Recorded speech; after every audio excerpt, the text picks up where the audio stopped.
With Amex Platinum, you can enjoy access to dedicated card member entrances at select events because skipping the line makes you the star of game day. That's the powerful backing of American Express. Terms apply. Learn more at americanexpress.com/withAmex. Card member entrance access not limited to Amex Platinum card. This episode is brought to you by Allstate. Some people just know they could save hundreds on car insurance by checking Allstate first. Like, you know, to check you have the tickets in your wallet first before you drive 2 hours to the big game. Seriously, you had one job. Now the closest you'll get to the 50-yard line is parking lot D. Yeah, checking first is smart. So check Allstate first for a quote that could save you hundreds. You're in good hands with Allstate. Savings vary. Terms apply. Allstate Fire and Casualty Insurance Company and Affiliates. Northbrook, Illinois. At Sierra, discover great deals on top brand workout gear, like high-quality bikes, which might lead to another discovery. Getting back in the saddle isn't always comfortable. Good news is Sierra has massage guns. And chafe wipes, too. Discover top brands at unexpectedly low prices. Sierra, let's get moving. Hello there and welcome to 1865, the Nottingham Forest podcast. We're recording on the evening of Sunday the 6th of October on a day when Nottingham Forest achieved a 1-1 draw away at Chelsea in a match that had everything except a winner. So we had yellow cards, we had a sending off, we had outstanding saves, and we even had a brawl. And George Edwards, you were at Stamford Bridge today. Have you got your breath back yet? I've got my breath back. I think I'm just getting my voice back as well after shouting at Chris Kavanagh for that whole incident that was completely his fault for losing the players. But yeah, it was such an entertaining game, wasn't it? And if you were a neutral at that, you would have absolutely loved it, especially that second half. Because until the red card came, it was end-to-end football. Both teams were going at it. Both teams had the confidence that they could win it. And that's what I love about this Forest team at the minute, you know. And we've been to Stamford Bridge, 3 times since we've been up. And we've got results in very different ways. The first time was all about fight and belief and being determined not to leave Chelsea without a point. Last season, we actually found a way to get points in the Premier League. It wasn't pretty, it wasn't great, but we found a way to win. And then this year, I know we haven't won, but you can't say it doesn't feel like a win, because it definitely does. The fact that we can get to Chelsea, change slight things, but still impose ourselves in the game, still play our counter-attacking football, creating arguably more chances than Chelsea did, although XG somehow doesn't think that.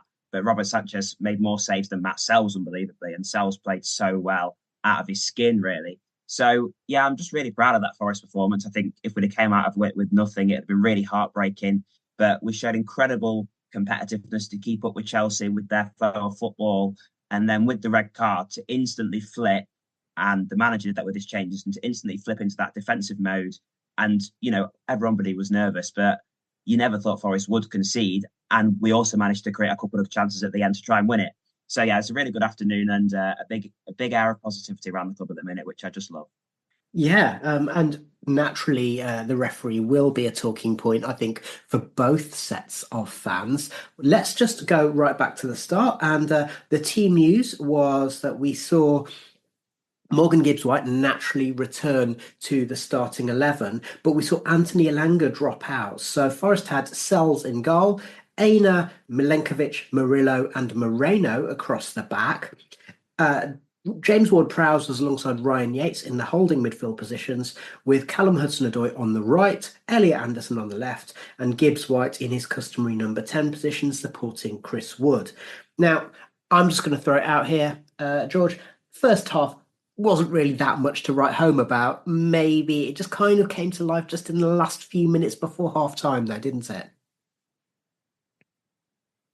Yeah, we didn't actually start the game that well. I was a bit worried with how we started. But actually, once Morgan got on the ball, we actually got to look better, because I think he shows how important he is in those moments. We still found a way to create chances. We still got forward. But it was a performance that we had to show, because I think my main aim from the game was get to half-time at 0-0 and then go from there. So we really gave ourselves a platform to build off. We created chances. I mean, Ryan Yates has a huge chance after 12, 13 minutes that he ought to stick away. And then what really bugged me about it was we got into some good positions, but wouldn't blooming shoot. I mean, Morgan gets it and comes from midfield after, I think it was a few minutes after that Yates header, and he's got a perfect chance, left foot, curl it back at the sort of far corner, but he just lays it off to Wood, and it's just trying to be too perfect. And I wish he'd just shot there. But yeah, it was a really good, strong, competitive first half that we had to show. I don't think we can win a game like that in the first half. So not much to write home about, like you said, but it was a performance that had to happen. And, you know, it reminded me of Anfield in the way that we had that idea to pack the midfield, to not let them through.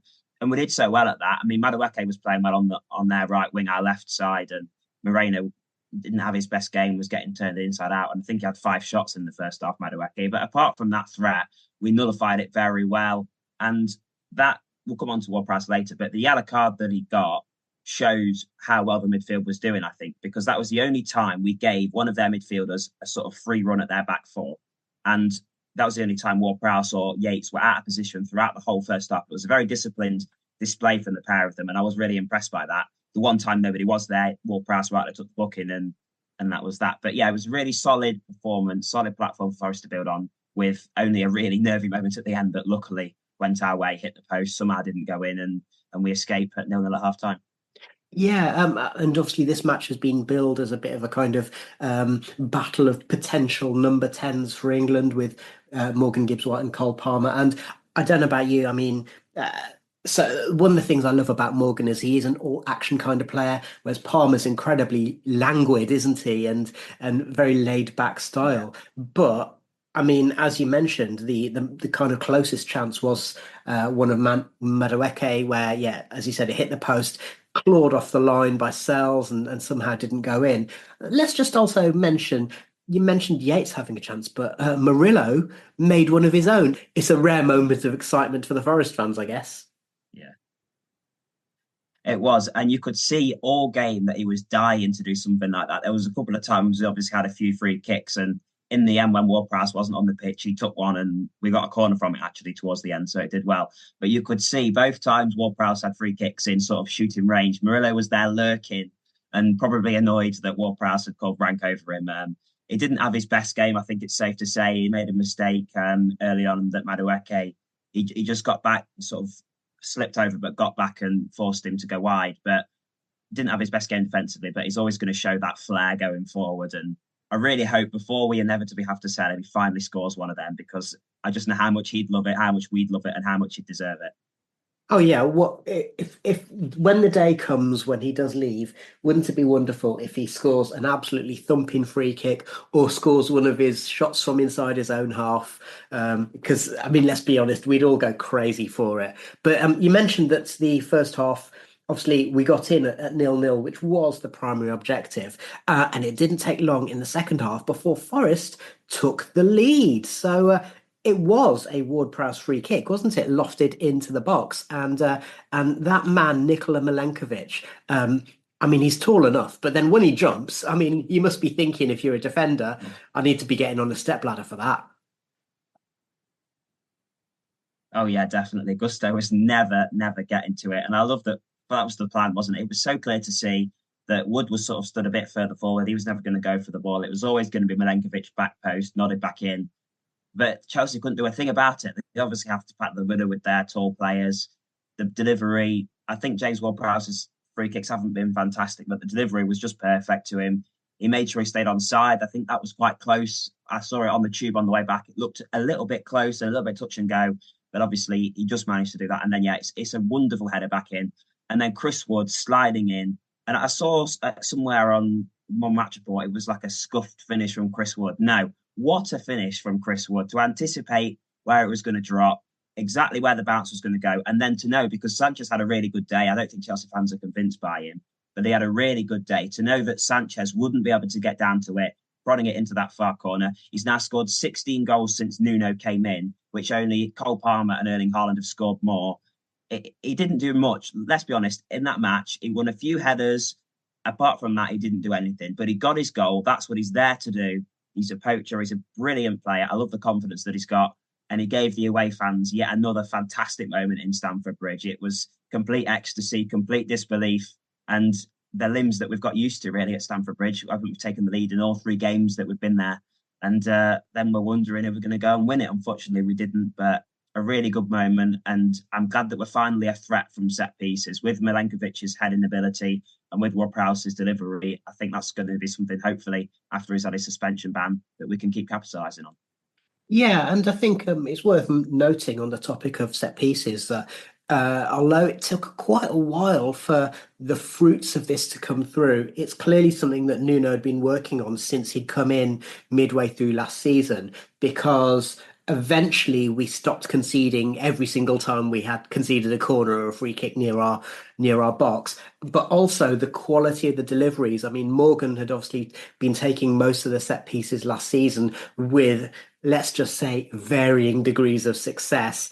And then we saw other players. So we saw Danilo getting stuck in as well. And of course, this season we've got Anderson and Ward-Prowse chipping in. So I think that's something whereby it's good to have a few different options. It's also good.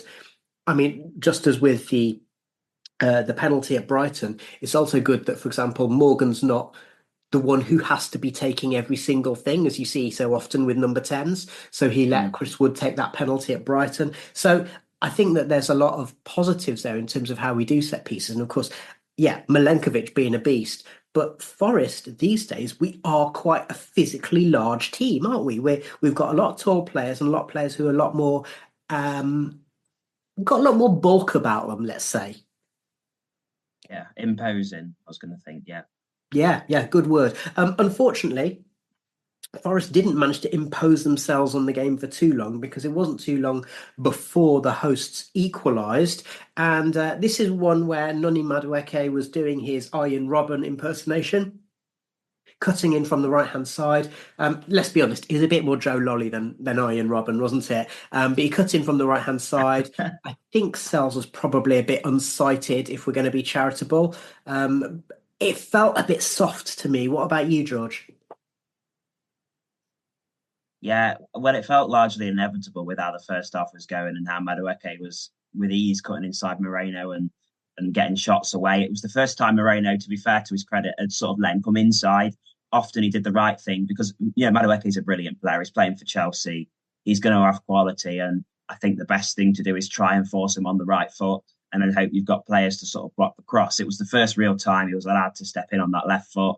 And it was at a time of the game where Forest had scored the goal and then had the confidence about them. So we're still driving forward, still making chances off the back of scoring. And unfortunately, it was one of the few times Chelsea caught Forest on the transition, where normally on that side, like I mentioned, the midfield did well. Ward-Prowse was sort of out there helping him. There wasn't that there. Ward-Prowse was in midfield more and obviously cut inside him and had a sort of free range at the bottom corner. So it was a disappointing goal to concede. I think we've done it a lot recently, sort of conceding soon after we've scored and then we don't really score late on. So it was disappointing the fact we just got the lead and, we didn't keep it for that long. But the reaction to it really sort of inspired me because Forest didn't let it get them down. They still played how they were before, still had the confidence to get forward. And until the red card, they were, more than Chelsea, I think, trying to get back in front. So, yeah, it was a disappointing goal to concede. I think the keeper, like you mentioned, was unsighted. I did wonder whether he could have done better at the time. But looking back, I think it's going to be a struggle for him to get to that. And given his display, I think we can let him off. Yeah, so let's skip ahead. And because because of the nature of these reports, we kind of have to summarize certain bits and pieces. And it's quite hard to provide a little summary of everything that happened between Chelsea equalising and the 103rd minute when the final whistle actually went, because there was a heck of a lot going on. So let's start off by thinking about the chances. And there are a lot of chances to both teams. Naturally, as you'd expect, Chelsea, as the home team, wanted to. And then, of course, Forest did go down to 10 men, which we'll come on to in a little while. And at that point, Chelsea obviously would have been looking to win it. But Forest had plenty of chances. And you mentioned about how Sanchez, I mean, in many ways, there's a parallel between how Chelsea fans feel about Sanchez and about how some Forest fans feel about Matz Sels, which is that he's good. He's done a job. He's had a couple of howlers, but overall he's fine, but I'm not massively convinced. And I think both keepers will come away from today's match feeling pretty vindicated, don't you think? Oh yeah, 100%. I mean, the biggest chance that comes to my mind of that Sanchez kept out was that header towards the end at Jota. That's by the time that we're down to 10 men and we're sort of thinking, are we going to get a shot on goal? And he makes, he's not done that much for stoppage time because after the red card that we mentioned, Forest didn't really have much of the ball, didn't really come forward. But then he makes an incredible save from Jota. It's a fantastic header, ball in from Aina after a recycle a corner. And he does so well to claw it behind and get it behind for a corner. He also does well to keep out Nico a bit before that. Obviously, Forest showed that they can create chances from anything, and it just bobbled right for Nico, left-hand side of the box. And much like Yates in the first half, it was just felt like the wrong man, the wrong chance in the wrong place. You could see Nico shaping up to shoot it, and he was thinking, what am I going to do here? And he throws and then he shoots it towards probably the one place Sanchez would want it. I was thinking hammer it near post or hammer it low, but it was a good height, a cross goal. It's quite easy for him to keep out, and Chelsea obviously didn't concede from that. And then Matz Sels, what a fantastic display. He must have been listening. I said that on the group chat. He must have been listening to me after Brighton because I wasn't happy with him after Brighton. I'm sure the listeners might remember my rant about him, and I think I mentioned Samba and things like that. But what a reaction, because he has got Forest those points today. The defence was okay. Milenkovic, I thought, played really well. Apart from that, I think Aina consistently looks tired throughout games, and I'm getting pretty fed up a bit, to be honest.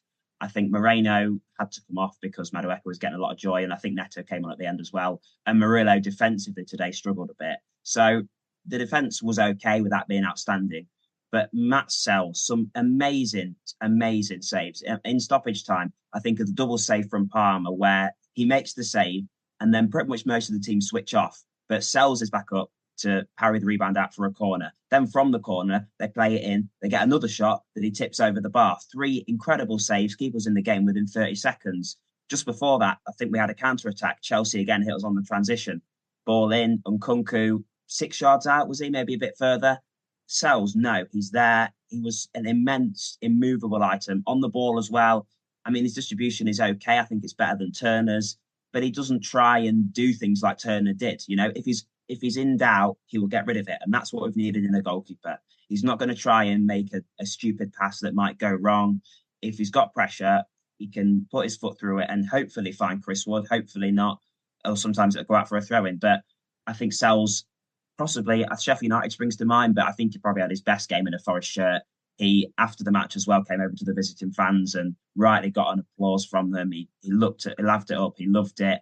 And it's really nice to see that performance from him. Hopefully that's just, a performance that can be a catalyst for more confidence and for more performances like that, because certainly there was some good displays today. I think Yates was outstanding in midfield. He shows in these games why he's selected, the fact that he marshalled the defence home. He tells people when to play it short, when to waste time, when to play it quickly. He's just that general in there, and he's that manager on the pitch that we need. But without Matz Sels, we would not have got anything from that game, and he deserves so much credit for it. And I think, certainly there's, yes, he has to come away with a lot of credit. And also he is the goalkeeper who was brought in.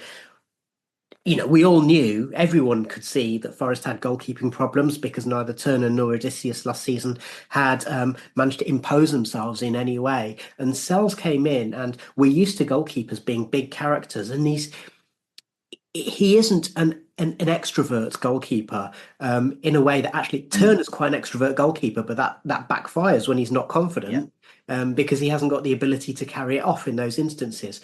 Sels is quietly competent for the most part, and yes, he had a bad day at Brighton, just like Sanchez actually had a bad day game. Maybe it's still something about playing against Brighton that means keepers do badly, because Sanchez had a nightmare against his old club last week. But generally Sels, and again, that thing about set pieces and defending those, and about having a little bit more kind of authority. And you only have to look at Forest's defensive record this season to see that there's something going right, and you don't get that right unless you've got the right blend, I suppose, of players. So that idea, it's very clear that Milenkovic and Murillo with Sels behind them is that kind of that core unit that is the basis of Forest's strong defensive record this season, and then add in the fact that Ain has settled into right back and Moreno's settling into left back. Yes, I think by the nature of being a fullback, and particularly when you're playing against players like Jadon Sancho, Noni Madueke, Cole Palmer, you're going to be tested in different ways. But Forest have got a settled back five, and that's not a coincidence, is it?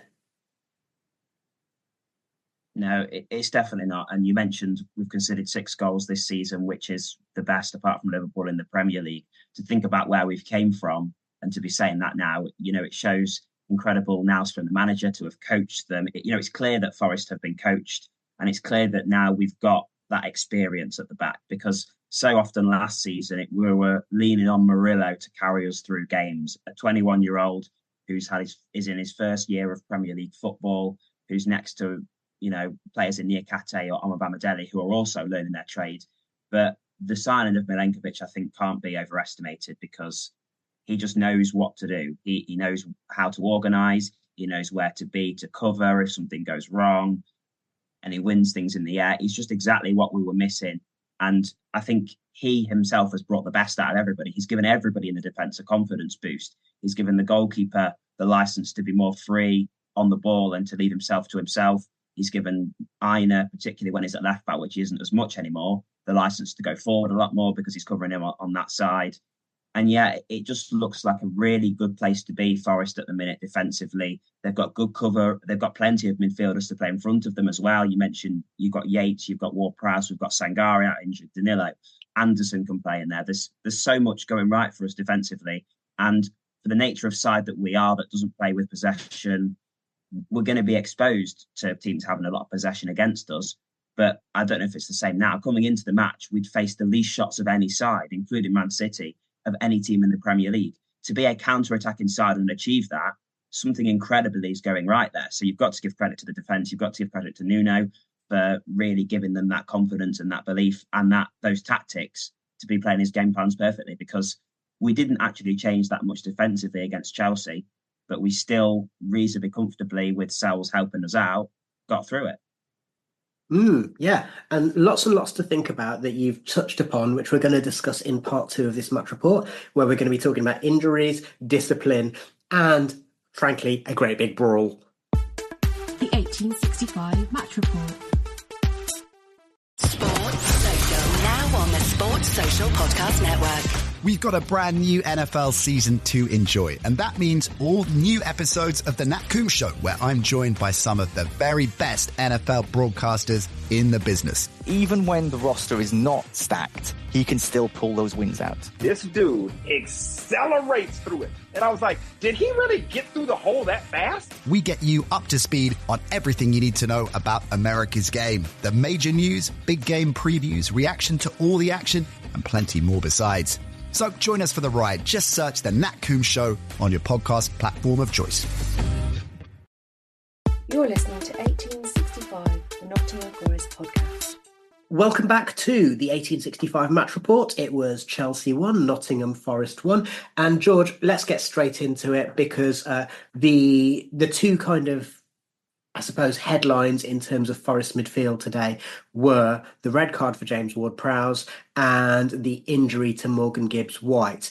Now, let's start off with Morgan's injury, because obviously last week against Fulham, we were lamenting the lack of creativity and about how Nuno didn't get the balance right with the team selection, which meant that Forest didn't really have as much going forward as they probably should have done, and we failed to score. It looks as though Morgan has got some kind of twist or sprain, and therefore we'll need to wait and see, but it's not looking good. He was down for a good long time. They actually called for the stretcher, although he did hobble off himself. But if it's a ligament sprain, ligament damage, and so on, well, I mean, I think we can safely say he's out of the England matches, which is sad for him. But actually, the international break is good, because it gives an extra bit of time for him to hopefully heal and not miss so many matches before we get him back in contention. It's a big blow, isn't it? Yeah, it's a huge blow, and Forest really just aren't Forest without him. I did some research before. I was just having a look, and since we beat West Ham at home, we haven't picked up a point without him being on the pitch. And obviously, throughout that time, he hasn't really missed a game at all. But I think you've seen it in the games he's not played. Fulham, prime example. I remember last season we went away to Bristol City in the FA Cup. It's a very different contest, but it's a match that Forest should really be able to create chances and win with ease. But they just froze in front of goal and had nowhere to go. Chances weren't being created. And obviously, we got forced into the replay that we eventually came through. They're the two that stick out for me. I think there's been a few more. And there was the Brentford game as well, just after that Hudson-Odoi did well to create us some chances, but we ultimately lost that as well. He is a huge player, and I do feel sorry for him. You could see him in front of the away fans visibly upset. He's often a guy that laps up the praise. We were singing his name, but he just mustered a little wave. And that shows how devastated he is, because he knows, it's a stage in his career where I think he's really confident in himself. He's made it into the England squad. Obviously, it's a manager that has a lot of trust in him, and I think we'll continue to back him if he keeps fit, if he comes back fit and keeps the performance levels up that he has been showing.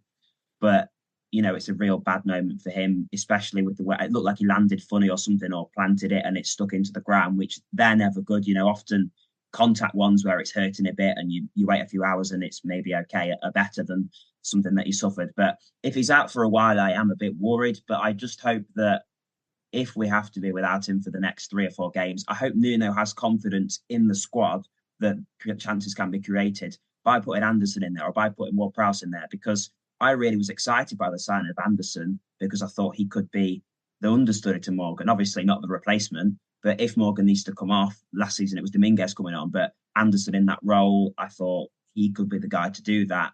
And against Fulham, Nuno just sort of lost all faith. I think lost the plot a little bit, playing the two most immobile, uncreative strikers in the league with no wingers, no attacking midfielders. It was very hard for us in that game to create anything. So if he's out, I hope Nuno has faith and sticks to the style roughly. Maybe Jota Silva can come in, maybe Anderson can go further forward. I think we're in the best position we have been since coming up to lose him.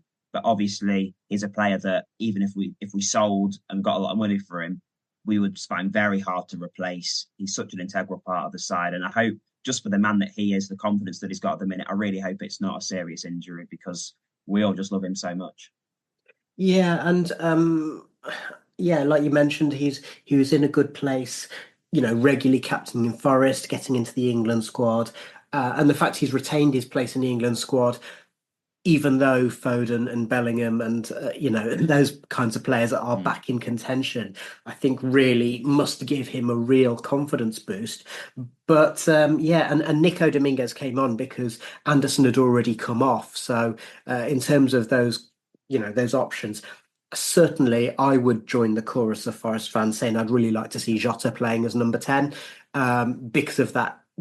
They're different players, but there's similarities in terms of they're both heart on sleeve type of players. They're both really hardworking. They don't mind getting stuck in, but then can also find that pass or that bit of creativity. And Jota, I think, has certainly done a lot to deserve his place. Just a word on that header that you mentioned. Worth pointing out that it was right towards the end of stoppage time when Forest had been under the cosh, and yet they still went on and almost could have won it with the header. And you mentioned it was a great save by Sanchez. I mean, all I'll just say is, if you haven't seen it, and I'm mindful of the fact that a lot of Reds fans won't have been able to watch the game today because it wasn't officially on any outlets. If you haven't seen it yet, then very much look it up on Match of the Day 2 or on the YouTube Forest YouTube channel, because that save, let's put it this way, Jota did everything right. He leapt, he got his head to it, he directed it perfectly downwards towards a far stick. So the fact that Sanchez saved it was no reflection upon the quality of the header. I just think he's a tremendous player, and if Morgan being out means he has more game time, at least that's a positive that could come from it. And it would be nice to see him start a game, because I think he can provide something very different to what we have in any other area. And just as on the subject of midfield as well, I think it's also worth pointing out the red card for James Ward-Prowse. I think a lot of people on social media were having a go at him for the way in which he got sent off. But I have put out a poll on Twitter and I said, was James Ward-Prowse's handball idiotic or genius?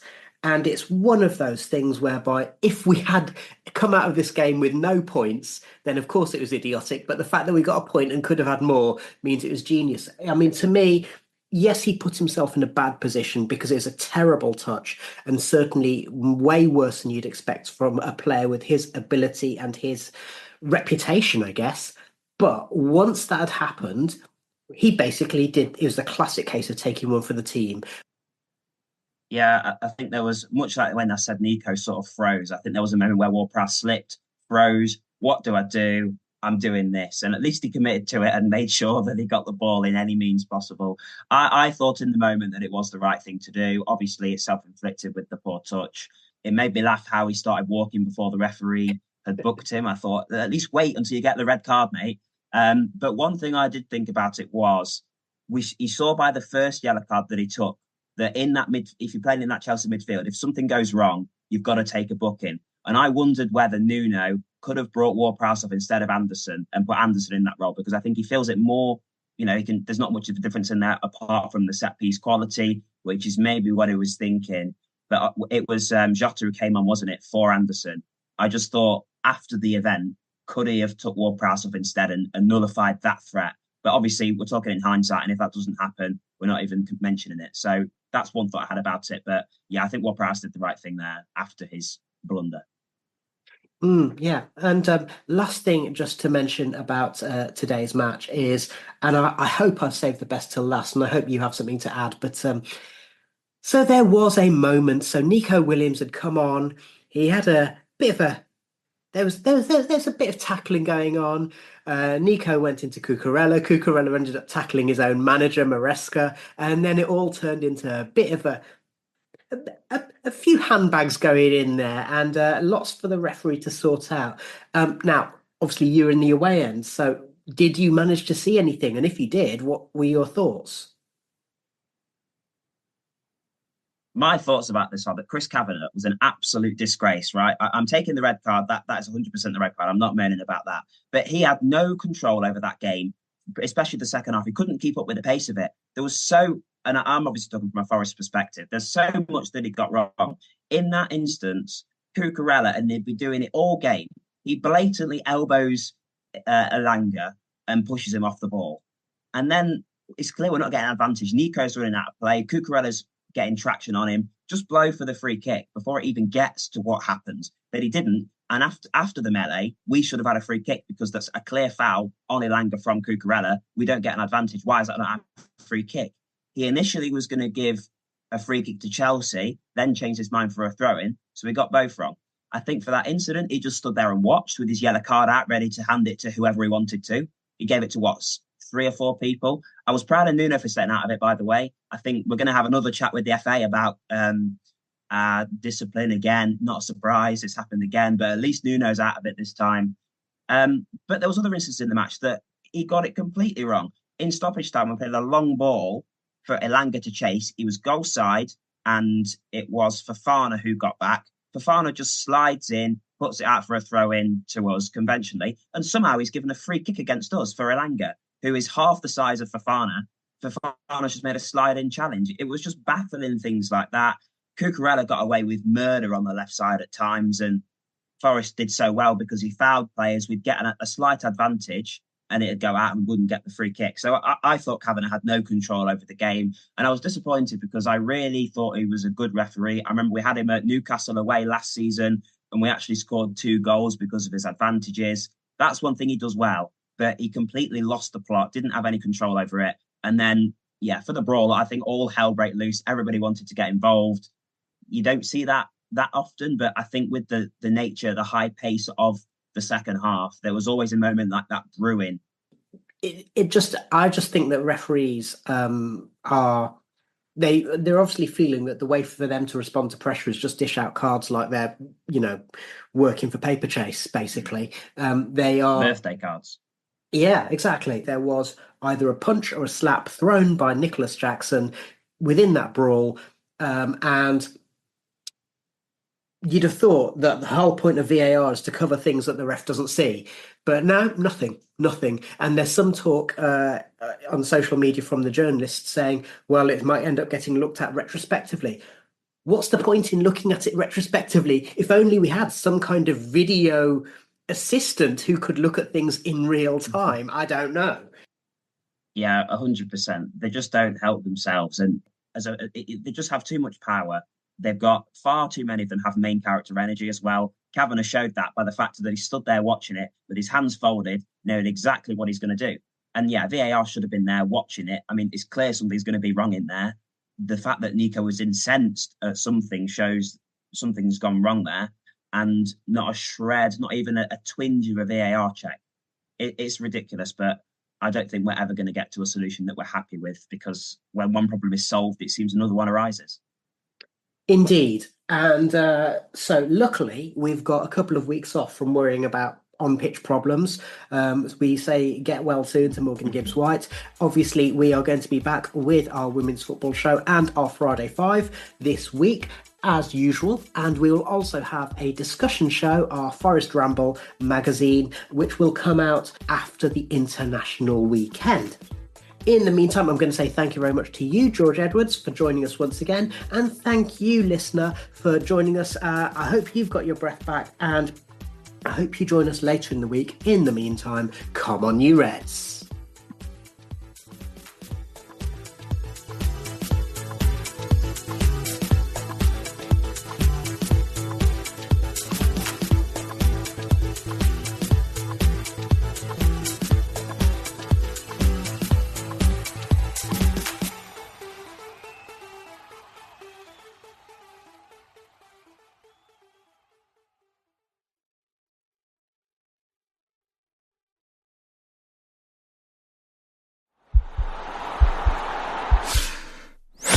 This podcast is part of the Sports Social Podcast Network.